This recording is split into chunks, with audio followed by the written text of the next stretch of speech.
capítulo 2. Na verdade, nós vamos começar um pouquinho do capítulo 1, a partir do verso 22. 1 Pedro, capítulo 21, a partir do verso 22, por favor.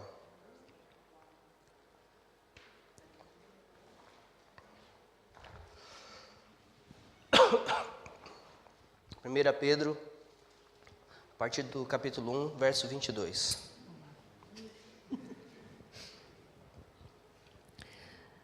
Agora que vocês purificaram a sua vida pela obediência à verdade, visando ao amor fraternal e sincero, amem sinceramente uns aos outros e de todo o coração. Vocês foram regenerados, não de uma semente perecível, mas imperecível, por meio da palavra de Deus viva e permanente. Pois toda a humanidade é como a relva, e toda a sua glória como a flor da relva. A relva murcha e cai sua flor, mas a palavra do Senhor permanece para sempre. Esta é a palavra que lhes foi anunciada. Capítulo 2. Portanto, livrem-se de toda maldade, de todo engano, hipocrisia, inveja e toda espécie de maledicência. Como crianças recém-nascidas, desejem de coração o leite espiritual puro, para que por meio dele cresçam para a salvação, agora que povoaram que o Senhor é bom. À medida que se aproximam dele, a pedra viva, rejeitada pelos homens, mas escolhida por Deus, é preciosa para ele. Vocês também estão sendo utilizados como pedras vivas na edificação de uma casa espiritual para serem sacerdócio santo, oferecendo sacrifícios espirituais aceitáveis a Deus por meio de Jesus Cristo. Pois assim é dito na Escritura: eis que põe em Sião uma pedra angular, escolhida e preciosa, e aquele que nela confia jamais será envergonhado. Portanto, para vocês os que creem, essa pedra é preciosa, mas para os que não creem, a pedra que os construtores rejeitaram tornou-se a pedra angular, pedra de tropeço e rocha que faz cair. Até aqui o 8, né, amor? Até o 10. Os que não creem tropeçam, porque desobedecem à mensagem para o que também foram destinados. Vocês, porém, são geração eleita, sacerdócio real, nação santa, povo escolhido de Deus, para anunciar as grandezas daquele que os chamou das trevas para a sua maravilhosa luz. Antes, vocês nem sequer eram povo, mas agora são povo de Deus. Não haviam recebido misericórdia, mas agora a receberam. Amém. Vamos orar mais uma vez? Senhor Deus, damos graças pela Tua palavra, Senhor. Damos graças pelo Teu chamado nas nossas vidas, pela Tua misericórdia, pelo Teu amor. Nós te pedimos que o Senhor fale mais uma vez ao nosso coração, ao nosso espírito, que muitas vezes anda abatido, triste, mas nós queremos alcançar aquela paz que excede todo entendimento, aquela paz que vem do Senhor.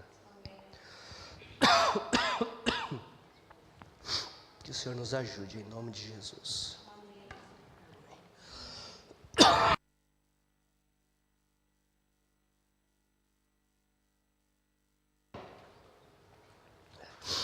Ok.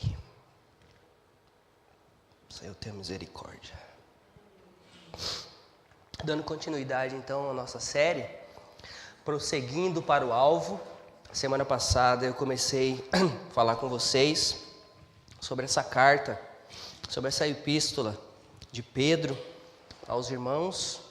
E, ao contrário de Paulo, que muitas vezes endereçava a uma pessoa em particular, ou uma igreja, um grupo de pessoas em particular, Pedro escreve aos dispersos, né? Na Galácia, na Capadócia, na província da Ásia e na Bitínia, ou seja, aos irmãos que estão dispersos por causa da perseguição que eles estavam sofrendo. Então, uma breve lembrança para vocês sobre a semana passada.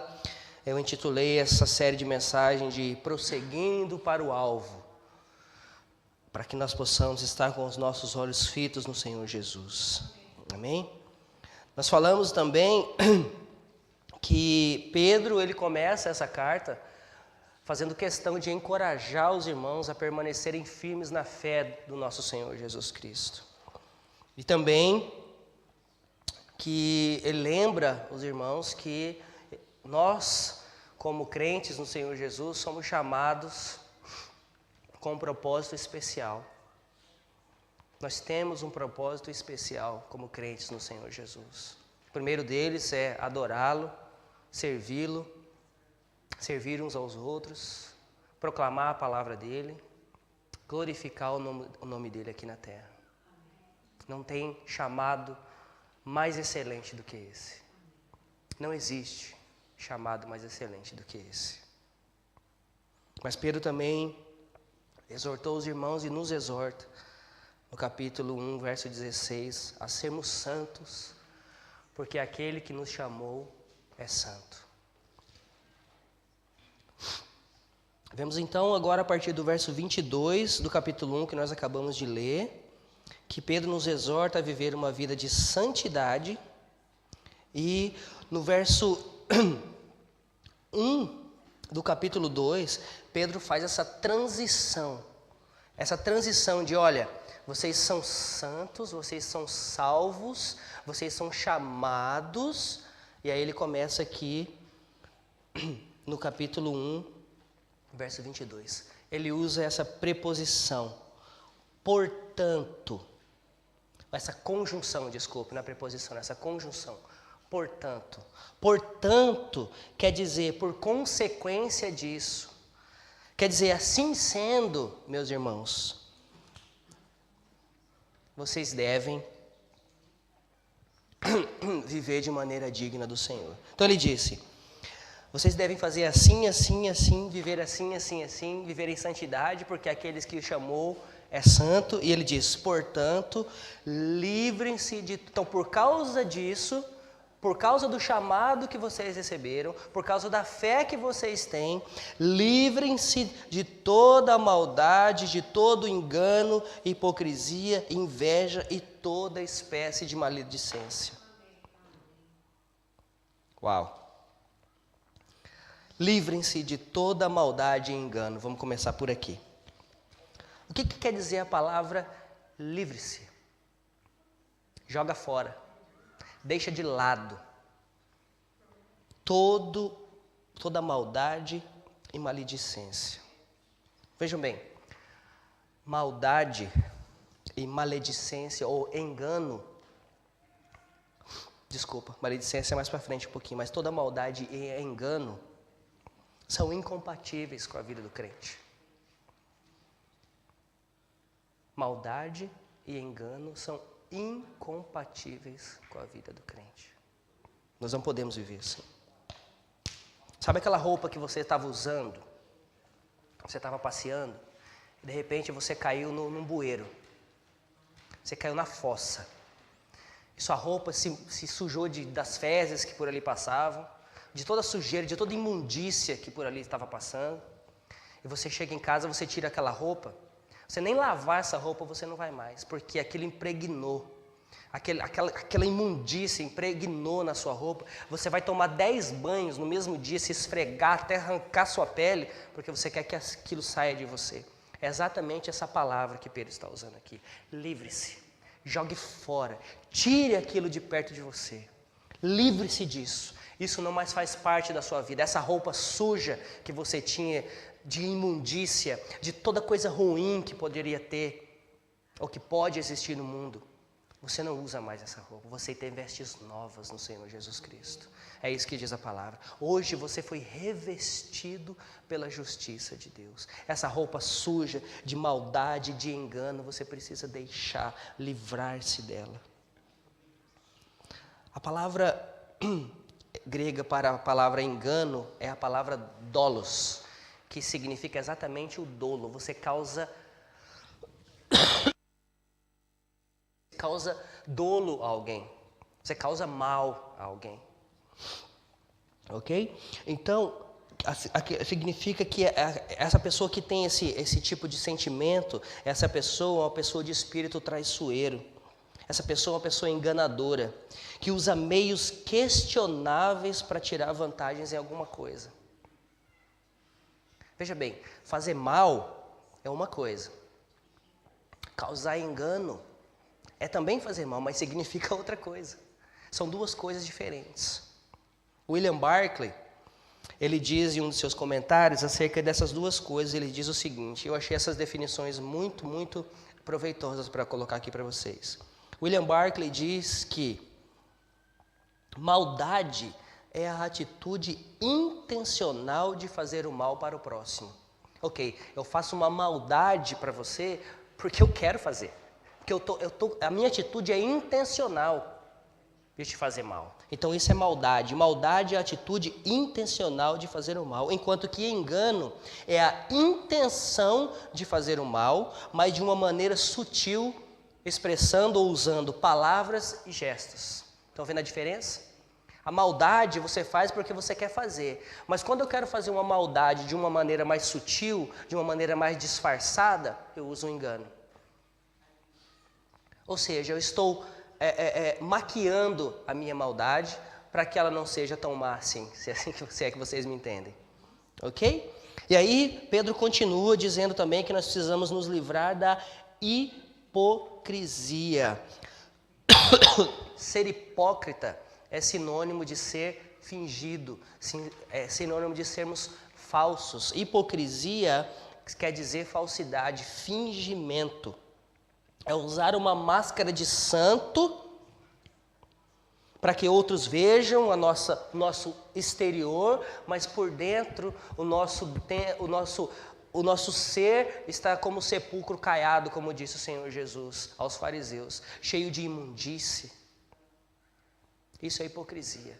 Ele disse, fariseus hipócritas, vocês falam bonito, vocês oram bonito, mas por dentro são como sepulcro caiados. E Pedro diz que nós precisamos nos livrar desse tipo de coisa. Ser hipócrita é ocultar a sua verdadeira identidade. É tentar esconder quem você realmente é.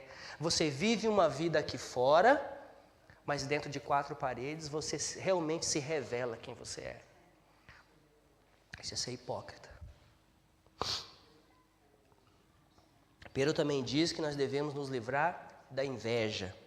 Inveja é querer ocupar o lugar do outro. Veja bem, o meu irmão comprou uma casa bonita e eu fiquei feliz por ele. E eu também tenho o desejo de comprar uma casa bonita. Você não tem, não? Também tenho o desejo de comprar uma casa bonita, de dar um conforto melhor para minha família. Isso não é inveja. Inveja é você querer o que é do outro. Isso é inveja. Eu querer, ou eu olhar aquilo e falar uau, e contemplar aquilo, e no meu coração eu até desejar aquilo, não é inveja. Inveja é eu querer o que é do outro, é eu querer o que o outro tem. Ou seja, eu não estou feliz com aquilo que você tem, e além de não estar feliz com o que você tem, eu ainda quero isso para mim. Eu não sou feliz por você, porque você tem as coisas, ou porque você conseguiu essa vitória, mas além de não ficar feliz por você, eu ainda quero essa vitória, em vez de ser sua, precisa ser minha. Isso é inveja.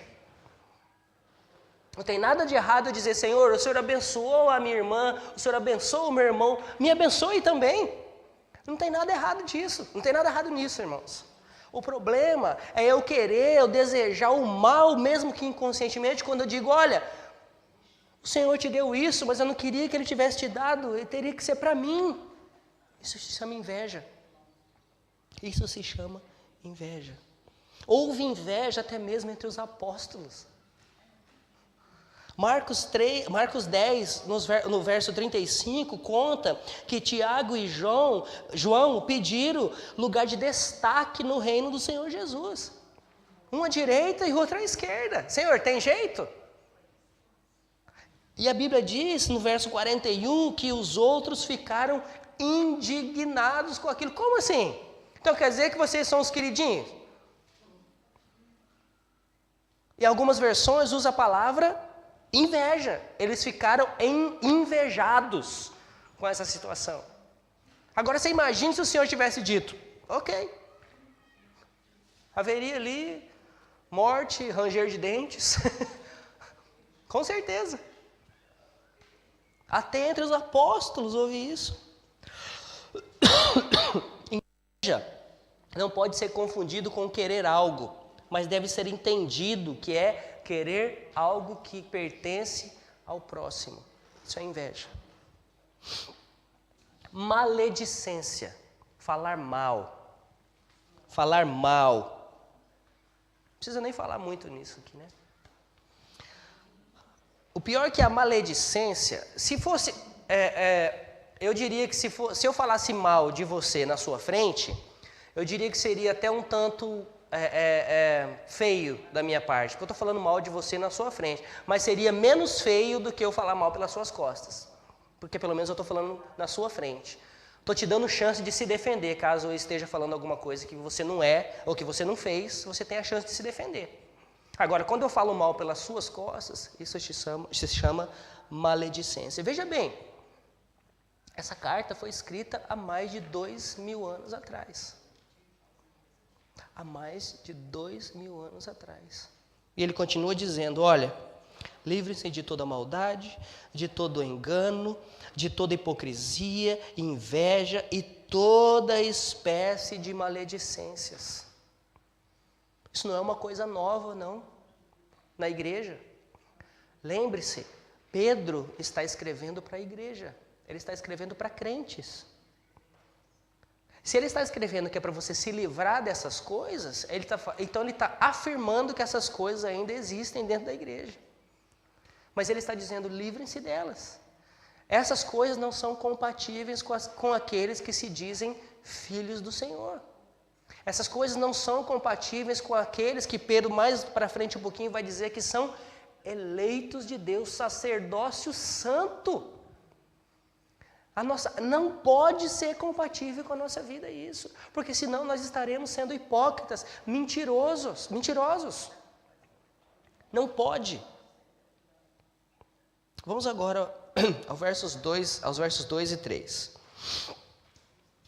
Como crianças recém-nascidas, desejem de coração o leite espiritual puro, para que por meio dele cresçam para a salvação, agora que provaram que o Senhor é bom.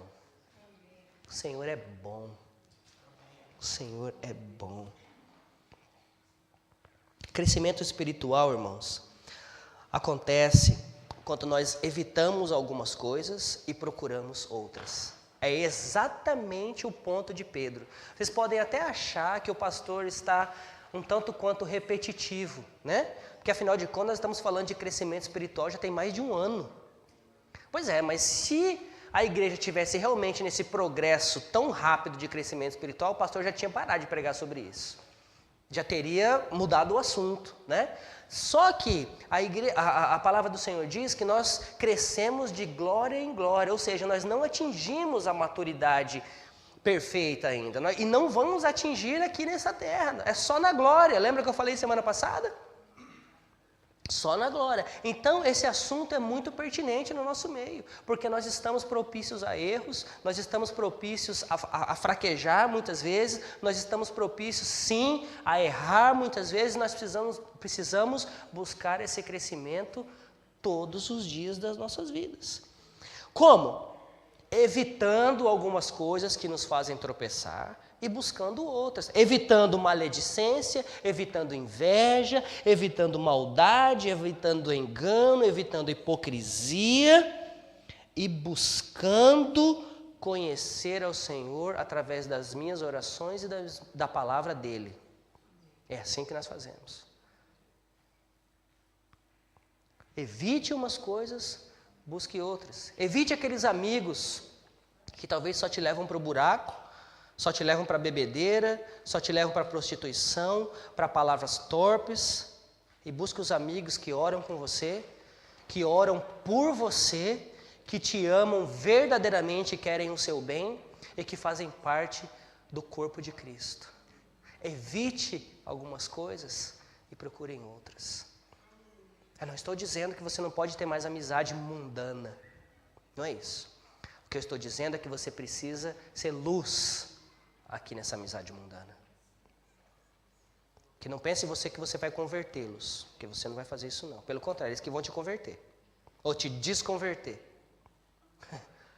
Agora, quando você busca essas outras coisas, você evita. É mais ou menos automático. A partir do momento que você começa a buscar essas daqui, essas outras você começa a evitar. E a partir do momento que você começa a evitar essas daqui, você começa a buscar essas outras aqui. É automático, queridos. É automático. Experimente fazer isso na sua vida. Você vai dizer para mim, bem que você falou, pastor, bem que você falou, eu comecei a evitar isso aqui começou a acontecer. Eu comecei a evitar essas bobagens aqui, eu comecei a crescer espiritualmente. Eu comecei a parar de andar com esse povo, começar a andar com o povo crente, e eles me fizeram crescer, eles me ajudaram a crescer. Porque nós falamos a mesma língua. Entenderam aqui a mesma língua? Que língua é essa? A língua dos anjos? Não. É essa língua aqui, ó. Essa língua aqui, ó. Amém? Opa, ó, o amém foi mais alto. Tenham paciência comigo, por favor.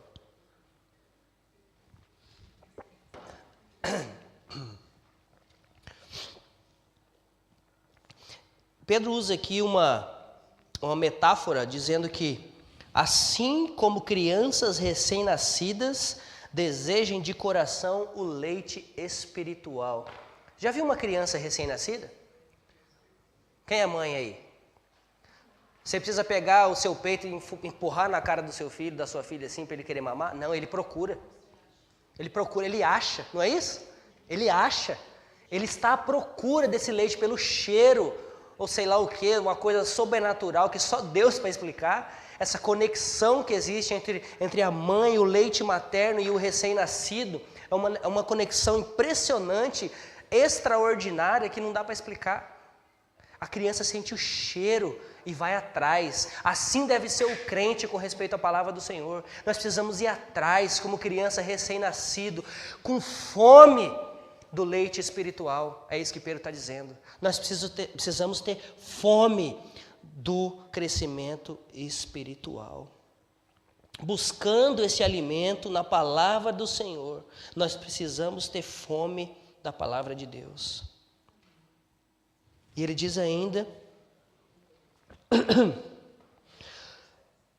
para que por meio dele cresçam para a salvação. Ué, mas eu já não sou salvo, pastor? Se eu creio no Senhor Jesus, já não sou salvo? É. Mas lembra que eu te falei a semana passada, que Pedro também disse que nós temos 3 fases da nossa completa e eterna salvação? Nós temos 3 fases, nós dizemos que nós estamos salvos, porque nós estamos salvos da condenação e do pecado por meio do sangue de Jesus. Nós estamos sendo salvos dia após dia, porque nós estamos nessa fase de crescimento espiritual, sendo santificados de glória em glória, e nós seremos salvos quando finalmente o Senhor Jesus Cristo voltar e nos levar com Ele, a glorificação eterna. Então esse processo não para. Esse processo não para. Porque se fosse assim, seria muito fácil. Eu estou salvo. Pronto, acabou. Estou salvo. Já aceitei Jesus? Já. Chorou? Chorei. Batizou? Batizei. Dá dízimo? Dou. Vem na igreja? Vou. Canta no louvor? Canto. Faço boas obras? Faço. Acabou. Está salvo. E agora? Agora viva aí minha vida inerte, sem fazer nada. Seria muito fácil se fosse assim, não seria? Seria muito boring, sem graça, né? Seria sem graça. Mas não, a vida do cristão não é sem graça, pelo contrário. Haja atividade na vida do crente, né? Haja atividade na vida do crente. Cresçam para a salvação, de glória em glória. E olha o que ele diz, agora que provaram que o Senhor é bom. Provamos que o Senhor é bom quando fomos salvos por Ele. E continuamos provando que Ele é bom à medida que temos experiências com Ele. E provamos que Ele é bom quanto mais o conhecemos através do nosso relacionamento pessoal. Pessoal. Veja bem, porque eu sou crente, ou porque eu sou salvo, não quer dizer que o meu filho também é. Não quer dizer que a minha esposa também é. O relacionamento aqui é pessoal com o Senhor Jesus Cristo. Cada um tem o seu. Não quer dizer que porque eu sou salvo, que porque outro dia alguém brincou comigo assim, pastor, quando você estiver subindo eu vou grudar na sua canela. Eu falei, mas eu vou te chutar e vou te deixar, amigo, porque se você não tiver com o Senhor Jesus, você vai ficar. Alguém brincou comigo e disse, não pastor, eu vou grudar na sua canela. Eu falei, eu vou te chutar porque você vai ficar, amigo. É assim. Então, salvação é pessoal. Ao mesmo tempo que a Bíblia diz que Cristo morreu por todos, a Bíblia diz que Cristo morreu por mim, por você, por você, por você e por você. E ela diz que nós temos que ter relacionamento. Como é que você se relaciona com alguém que você não conhece? É impossível. Relacionamento íntimo. A Bíblia, nessa linguagem figurada, diz que nós somos a noiva de Cristo. É relacionamento. Você vai casar com alguém que você não conhece? Quer dizer, tem uns doidos que faz isso, né? E 99% das vezes não dá certo, vive uma vida infeliz e desgraçada. Infelizmente. Geralmente, nós construímos esse relacionamento. É assim que acontece também com a crente. Versos 4 e 5.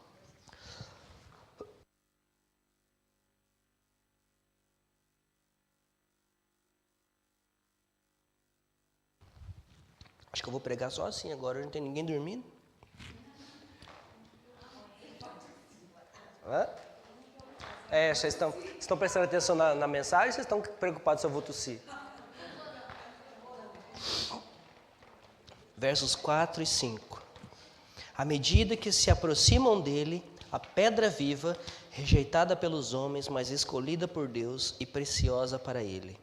Vocês estão sendo utilizados como pedras vivas na edificação de uma casa espiritual para serem sacerdócio santo, oferecendo sacrifícios espirituais aceitáveis a Deus por meio de Jesus Cristo. Amém? Cristo é a pedra viva na qual a igreja e nós, a nossa vida espiritual deve ser edificada. Cristo é a pedra viva. Cristo é a nossa rocha e a nossa salvação.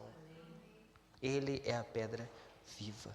O segredo de nosso crescimento espiritual está no relacionamento com a pedra viva. Pedro, mais uma vez, usando essa linguagem figurativa sobre Jesus, dizendo que ele é uma pedra. Ele faz isso para declarar que Jesus não é somente a pedra viva, mas é a pedra que vivifica. Olha que coisa interessante. Cristo, ele não é só a pedra viva. Pensa numa pedra. Pensa numa pedra. Por maior que ela seja, por mais sólida que ela seja, ela ali está parada, dura, é uma pedra. É uma pedra. Você pode construir alguma coisa em cima dela, essa coisa vai ficar lá. Mas é uma pedra, não faz nada. Só edificou. Mas Pedro usa essa linguagem com Jesus, dizendo que ele é uma pedra viva. E além dele dizer que Cristo é pedra viva, quando você está em Cristo, quando você firma a sua vida nessa pedra que é o Senhor Jesus, Ele te vivifica. Então ele não é só a pedra viva, mas ele é a pedra que vivifica. Ele é a pedra que te torna forte. Ele é a pedra que te fortifica. Ele é a pedra que te glorifica. Ele é a pedra que te sustenta. Ele é a pedra que te salvou e que te salva. Ele é a pedra.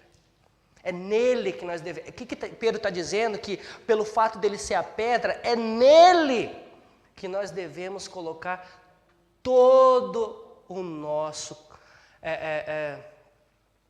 a nossa esperança, toda a nossa esperança é nele, porque ele é a pedra viva. Não existe crescimento espiritual longe da pedra viva. Notem, essa pedra, ela foi rejeitada pelos homens.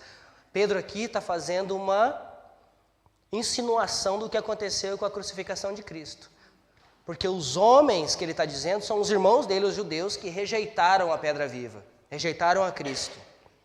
Mas esses homens que rejeitaram a Cristo, aliás, desculpa, essa pedra que foi rejeitada pelos homens, ela é amada, escolhida e preciosa para Deus.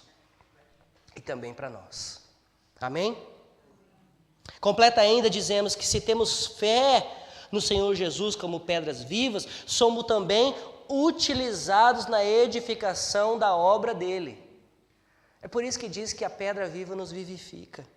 Pedro diz ainda que somos casa espiritual, ou seja, Espírito de Deus habita em nós. Olha como ele vai da pedra para o Espírito e santificação. Está vendo aqui? Está tudo interligado. A pedra que é o Senhor Jesus, nós devemos estar firmes nela. Por causa disso, nós somos santificados. E Ele nos chama a viver uma vida santa. Porque nós só podemos ser santos se estivermos ligados a Ele. Sem estarmos ligados ao Senhor Jesus, que nos chamou para ser santos, como Ele é, nós não conseguimos essa santidade. Existe uma sequência lógica. Eu já disse isso para vocês e repito. A palavra do Senhor, as coisas de Deus têm lógica sim. Muitas coisas nós ainda não entendemos, nós vamos entender, um dia entenderemos, mas as coisas de Deus têm lógica sim, as coisas de Deus têm planejamento, Deus é perfeccionista, Ele me criou e te criou. Ele é perfeccionista, tão perfeccionista que Ele deu o Filho dele perfeito para morrer por mim e por você. Perfeito, perfeccionista e exige perfeição daqueles que o servem, na medida do possível, na medida do possível. Somos morada, o Espírito Santo habita em nós, a nossa vida deve ser uma dos meios que Deus se revela às outras pessoas. Deus se revela de várias maneiras às pessoas e a nossa vida precisa ser uma delas. A minha vida precisa revelar a glória de Deus para as outras pessoas. A minha vida precisa ser testemunho de Deus para as outras pessoas. As outras pessoas podem não ler a Bíblia, mas elas vão ler a minha vida. Nós precisamos viver assim. Diz também que por meio de Jesus somos sacerdócio santo. Lembra do Antigo Testamento? Qual que era a função do sacerdote? Levar as oferendas a Deus uma vez por ano, não era isso? O sacerdote. Quem poderia fazer isso? Só o sacerdote. Por isso que a Bíblia chama o Senhor Jesus de o nosso sumo sacerdote, que fez o sacrifício final, derradeiro, definitivo na cruz do Calvário. Ele é o nosso sumo sacerdote. E agora a Bíblia está dizendo que nós, por meio de Jesus, o nosso sumo sacerdote, nós agora somos sacerdócio santo. Quando Jesus ofereceu a sua vida na cruz do Calvário, Ele nos fez coautores da obra dele. Ou seja, porque Ele é santo, nós devemos ser santos. Porque Ele é sumo sacerdote, agora nós somos sacerdócio santo. Ou seja, nós devemos nos prostrar em adoração ao nosso Senhor Jesus. Nós devemos nos prostrar em arrependimento pelo nosso pecado. E nós devemos glorificar a Deus com as nossas vidas. Por quê? Por intermédio do nosso Senhor Jesus Cristo. É por Ele que nós temos acesso ao Pai. É por causa dEle. Por causa dEle.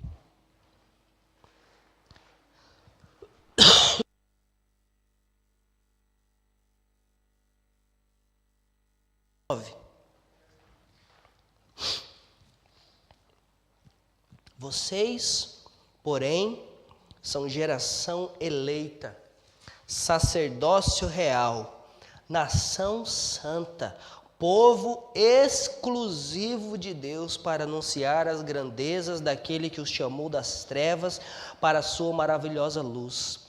Antes, vocês nem sequer eram povo, mas agora são povo de Deus. Não haviam recebido misericórdia, mas agora a receberam. Glórias a Deus. Geração eleita. Geração eleita.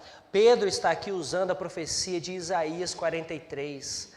Isaías 43, versos 20 e 21 diz assim: os animais do campo me honrarão, os chacais e as corujas, porque fornecerei água no deserto e riachos no ermo, para dar de beber ao meu povo, meu escolhido, ao povo que formei para mim mesmo. Ao povo que formei para mim mesmo, a fim de que proclamasse o meu louvor. Glórias a Deus. Então Pedro agora, ele diz primeiro que nós somos sacerdócio santo, agora ele diz que nós somos sacerdócio real, ou seja, nós servimos ao Rei dos Reis, nós servimos ao Deus dos deuses. Jesus não é somente o sumo sacerdote, mas ele é também o Rei da glória.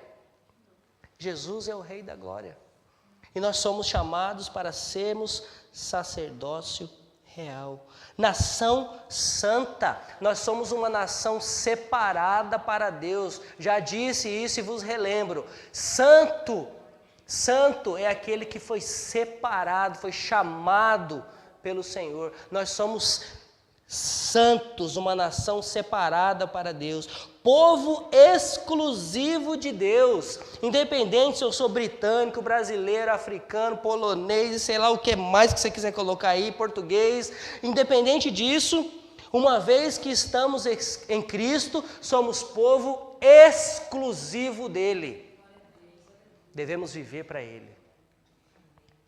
A minha cidadania é dos céus. Paulo diz, a minha cidadania não é romana, a minha cidadania não é judaica, a minha cidadania... Não. Isso tudo para mim não importa mais. A minha cidadania está nos céus. Porque eu fui lavado e remido pelo sangue do Cordeiro. Lavado e remido pelo sangue do Cordeiro. Nós somos povo exclusivo. Você sabe o que quer dizer a palavra exclusividade? Só dele. Somente dele. Somente dele. Sabe quando você vai numa loja e tem lá exclusividade dessa loja? É que aquele produto você só vai encontrar ali. Quando a palavra diz que nós somos povo exclusivo dele, quer dizer que nós somos só dele. A palavra de Deus nos ensina que Deus não divide a sua glória com ninguém. E agora nós acabamos de aprender que Ele também não divide o seu povo com ninguém. A palavra de Deus também nos ensina que nós não podemos servir a dois deuses. É exclusividade eterna. Porque se você serve a dois deuses, você sempre vai servir mais a um do que ao outro. Você sempre vai tentar agradar mais um do que o outro, não é assim? Você nunca vai ser parcial. Você sempre vai ter uma imparcialidade. É por isso que Deus exige exclusividade na nossa adoração. Exclusividade na nossa adoração. Sabe o que é o mais extraordinário nisso? É que esse valor, essa exclusividade, não está em nós, mas está nele mesmo que nos chamou. Isso é lindo, gente, porque se dependesse de mim, se dependesse de você, não funcionaria. A coisa iria falhar, o sistema todo ia cair, porque nós somos falhos, nós somos fracos, mas o Senhor não, o Senhor é perfeito. Por isso que Ele nos chama para ser povo exclusivo dEle. Nosso chamado, diz aqui, bênção, geração eleita, sacerdócio real, nação santa, povo exclusivo de Deus, para anunciar as grandezas daquele que os chamou das trevas. Daquele que os chamou das trevas. Nosso chamado, anunciar a grandeza deles. Essa fé que nós temos não deve ser guardada para nós. A fé que nós temos precisa ser anunciada até os confins da terra. O Evangelho do Senhor Jesus precisa ser anunciado. Graças a Deus pela nossa igreja, que é uma igreja missionária. que ajudou a sustentar o pastor Maquimila por mais de 40 anos no Brasil, como missionário. Que há mais de 60 anos, Cliff Oak Church ajuda a Zambezi Mission na África. Há mais de 60 anos. Eu me emocionei com o Trevor, quando o Trevor estava lá em pé, na escola bíblica no Malawi, em pé, pregando no púlpito que está lá, em homenagem ao pai dele que começou a escola bíblica lá. Eu me emocionei a ver aquela cena. Eu tirei uma foto e eu vi a emoção que ele estava sentindo de estar ali naquele mesmo púlpito onde o pai dele começou a escola bíblica na África. Eu louvo a Deus pela nossa igreja ser uma igreja missionária. Uma igreja que não guarda a fé, que não guarda os recursos, que não guarda a oração só para nós, mas nós compartilhamos tudo aquilo que o Senhor nos dá. Amém? Glórias a Deus. E glórias a Deus pela vida de vocês, porque vocês entenderam isso.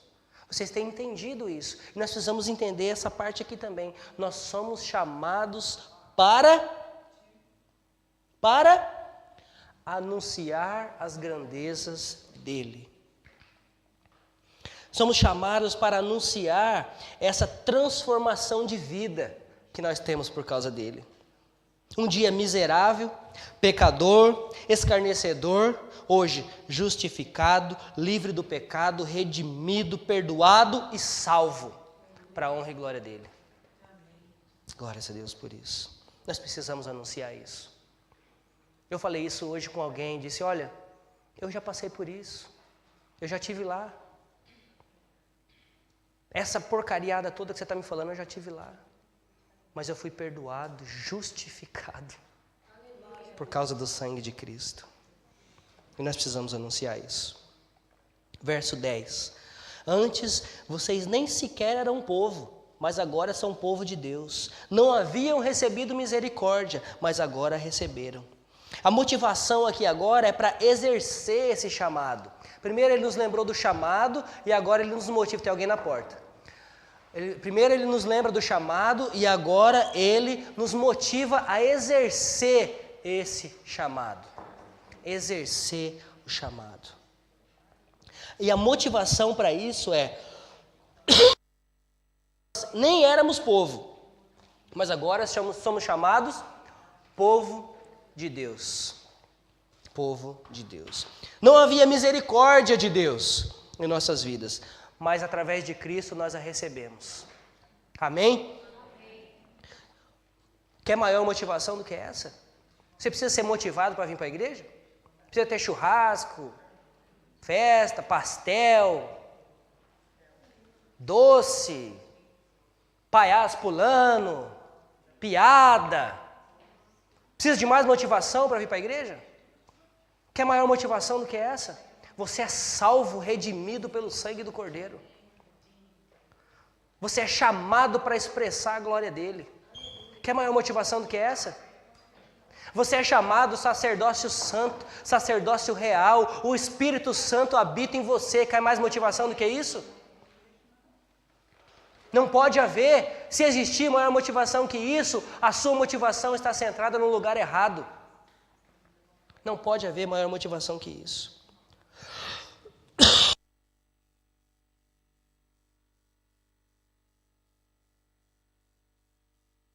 Essa é uma motivação para que eu termine.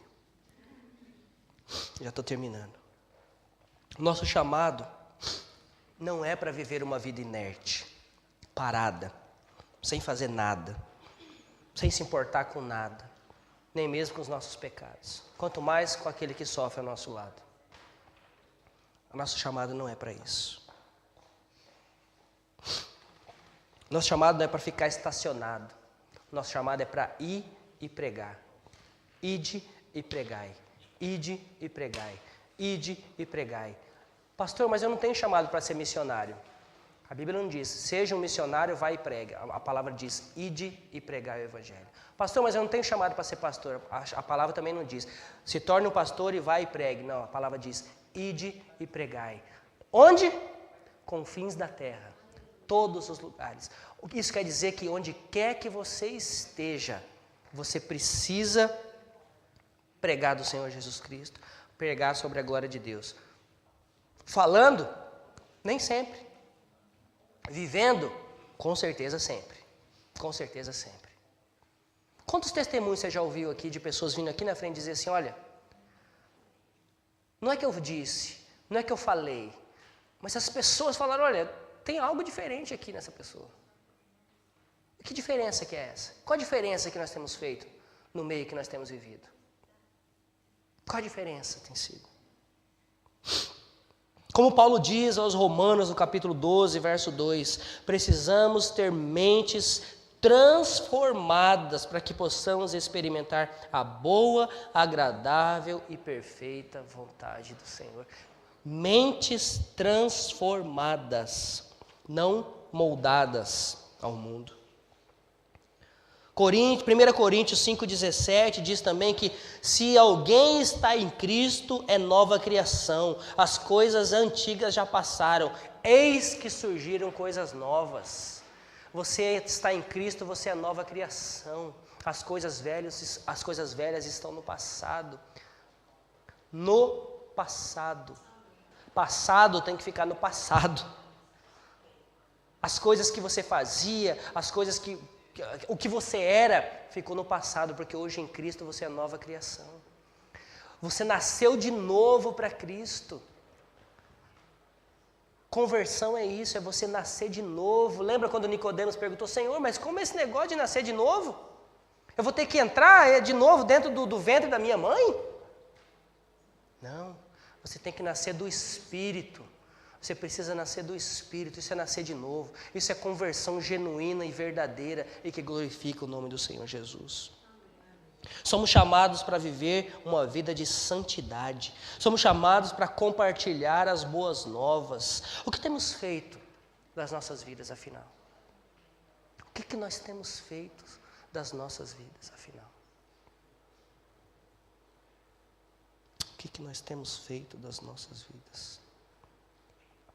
Nós temos vivido nesse mundo para juntar ouro e prata, que vai perecer, enferrujar, e diga-se de passagem, você não vai ter gaveta no seu caixão. Não é isso que dizem? Não tem gaveta não. Mesmo que tivesse, ia ficar tudo, amigo.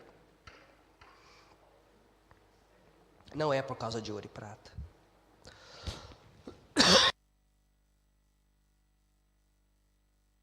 Temos vivido para sermos felizes. O que te gera felicidade? Sair, passear? Claro que gera. Também gosto. Já falei para vocês, eu não sou bobo.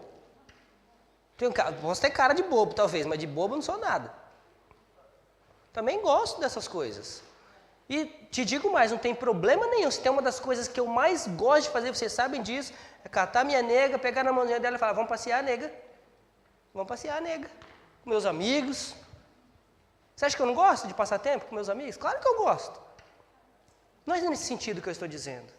Mas o que tem te motivado? Qual é a tua felicidade? Onde está a sua felicidade, afinal? Está nessas coisas? Se tiver somente, precisa estar também nessas coisas, porque eu também falei no início que eu preciso compartilhar desses momentos com meus irmãos.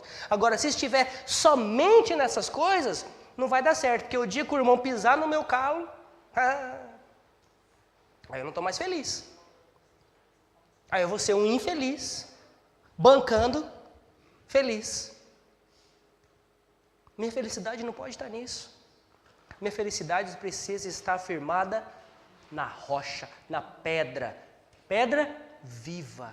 Porque a pedra viva me vivifica e te vivifica. Amém? Temos vivido essa vida que testifica e glorifica o Deus a que servimos? Qual é, na verdade, o Deus que nós temos servido? É o Deus da Bíblia? Se for o Deus da Bíblia, glória a Deus. Por mais que nós erremos, por mais que nós pequemos, por mais que nós falhemos, mas pelo menos nós estamos firmados nele. Nós temos condições de ajoelhar, colocar nossa cara no pó e pedir perdão pelos nossos pecados. E nos voltarmos para ele e dizer, Senhor, me purifica mais uma vez. Porque pelo teu sangue eu fui lavado. Pelo teu sangue eu fui perdoado. Pelo teu sangue, Senhor, pelo teu sangue eu tenho relacionamento contigo. É por causa do teu sangue, Senhor. E tudo vem de ti. Tudo começou contigo, nada veio de mim, nada. Nada veio de mim. Eu te amo porque o Senhor me amou primeiro. O Senhor me escolheu, o Senhor me elegeu, o Senhor me chamou para si. O Senhor me chama a ser santo como o Senhor é santo. Nos ajuda, Pai. Nos ajuda, Senhor, a viver essa vida santa. Senhor, nós somos geração eleita, povo exclusivo de Deus, chamado das trevas para a maravilhosa luz, para anunciar as suas grandezas. Nos ajuda, Senhor, a fazer isso todos os dias. E obrigado, Senhor, pela tua misericórdia, porque é por causa dela que não somos consumidos. É por causa dela, Senhor, que nós não perecemos. Nós passamos por dificuldades. Nós passamos, Senhor, por provações que parece que nós não vamos aguentar. Mas a tua palavra nos ensina que nenhum homem, nenhum sequer, foi provado de tal maneira que fosse impossível suportar. Nenhum sequer. Portanto, nós colocamos a nossa confiança em Ti, Senhor. Nós colocamos, Senhor, os nossos olhos fitos no Senhor. Nós colocamos os nossos corações abertos, ó Pai, para ouvir a Tua palavra. E nós colocamos as nossas mentes, Senhor, para que o Senhor a transforme, Senhor Deus. Para que possamos experimentar a boa, agradável e perfeita vontade do Senhor nas nossas vidas. Nos ajuda, nos capacite a cada dia, Senhor. Obrigado pela tua misericórdia na minha vida essa noite. Obrigado pelos irmãos e irmãs, os amigos e amigas que aqui estão. Que a tua palavra possa fazer morada no nosso coração. Que possamos refletir. Que possamos guardar essas palavras no nosso coração. Que possamos ruminá-las durante a semana. E que o seu nome seja glorificado, hoje e para sempre. Em nome santo do Senhor Jesus Cristo, o nosso Rei, o Santo dos Santos, o Sumo Sacerdote, a pedra viva, aquele que nos purifica de todo pecado, aquele que nos justifica perante Deus, aquele que é o nosso advogado, aquele que nos salvou, aquele que continua trabalhando na sua obra salvífica a cada dia nas nossas vidas. Glórias a Ti, Senhor, glórias a Ti. Em nome santo do Senhor Jesus Cristo, nós oramos e Te agradecemos. Amém, Senhor.